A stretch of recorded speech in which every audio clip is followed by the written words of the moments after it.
welcome back to another video on the channel. In today's video, I'll be going over underrated AFL players. I'll mainly be basing it off this season. I already did this video a couple months ago, so I'll put the video to that in the description. So this is part 2, because I just thought I'd do it again because I think the other one did pretty well. If I'm going to be honest, I cannot remember. So yeah, I'm just saying that for the sake of it. So yeah, make sure you like, subscribe, watch the video because I've been getting not many views lately.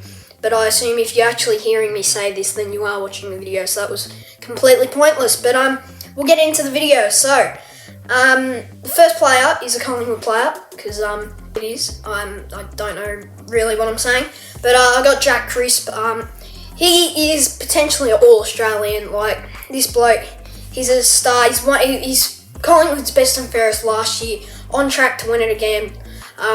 He's been a great player. He's been he can play back or midfield, wherever you want to play him.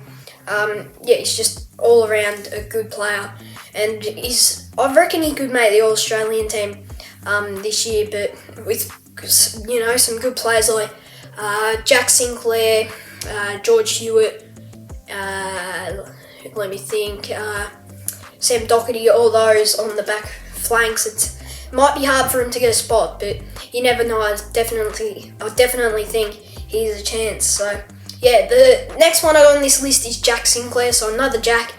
He's been really, really good for St Kilda this year. He's a similar player to Jack Crisp, can play in the middle or the back line.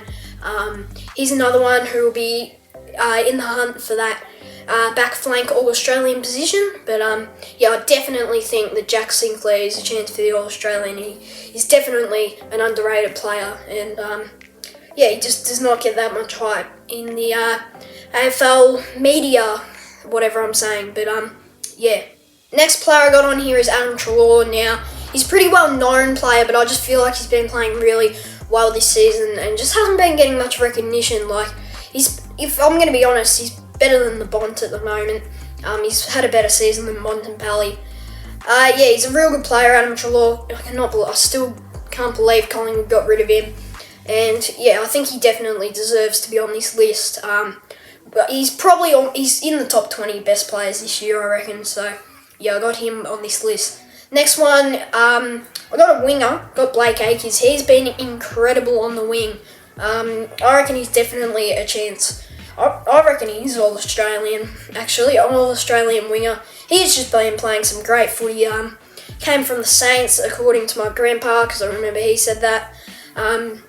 He's a Saints fan, but he's just having an incredible season. I watch a few Dockers games, and he's just always, you don't watch a Freo game and not see Blake Acres. He's a very good player, and he definitely deserves to be on this list.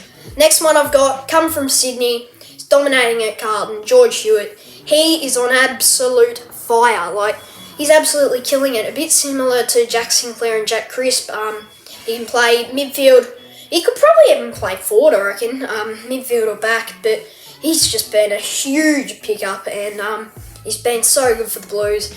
He's in the race for their best and fairest, but I think Patrick Cripps will probably win it, but definitely a good player. And we have Tom Sparrow. This bloke, he's definitely under the radar. He's been playing some very good footy, kicking goals, getting touches. He's doing it all. He can play, in the midfield, in the forward line, probably even in the back line. He's an outstanding player and definitely deserves a lot more recognition. I bet that there could potentially be someone watching this who doesn't even know who Tom Sparrow is, but he definitely deserves a bit more recognition.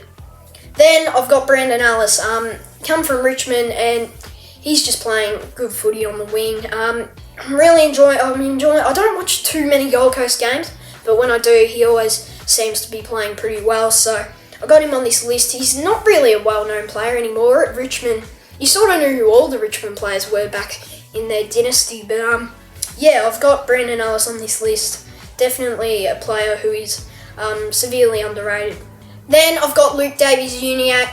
This bloke is having an absolute ripping season. He'd be leading North Melbourne's best and fairest so far. Did he get injured? No, I don't think he did. But yeah, he's playing some great footy. He's I don't think he'll make All-Australian, but he could be an All-Australian smoky, you never know. But this bloke is playing some ripping footy. Definitely deserves more recognition, and I've put him on this list. There's no doubt he's on this list. Definitely a very good player, and there probably be someone here who doesn't even know him watching this video, but yeah, he's a very, very good player for North, and yeah, I think he deserves to be on this list. Then we have Rory Laird. Now, this bloke's one of the more known players, but he's having an outstanding season, and he never really gets talked about like your Crippses do, your Bontempellis, your McRae's, your who else, Petrarcas, yeah. But he's just as good as them, I reckon, and definitely deserves to be on this list. He's playing some good footy. He'd probably be leading the All-Australian for Adelaide. Not All-Australian, best and fairest. But yeah, I've definitely got him on this list. You can't disagree with me. He's having an outstanding season, so he's on this list. Last one on this list is Callum Mills. Obviously, he's an absolute gun for Sydney. If he can keep up his great form, he's definitely a contender for the Brownlow. And I think he should probably be making All-Australian. I don't think on field, but I think he will make it on the bench. But yeah, he's playing some really good footy, and I think he definitely deserves a spot on this list, because there could potentially be someone who doesn't even know him. But yeah, he's definitely a good player, and yeah, deserves to be on this list. Anyways, guys, that was the video. I'll have the tipping video out tomorrow, and I'll have on Friday. I will have what's it called? My mid-season ladder predictions. So yeah, cheers for watching. Like, subscribe, and I'll see you in the next one. Bye.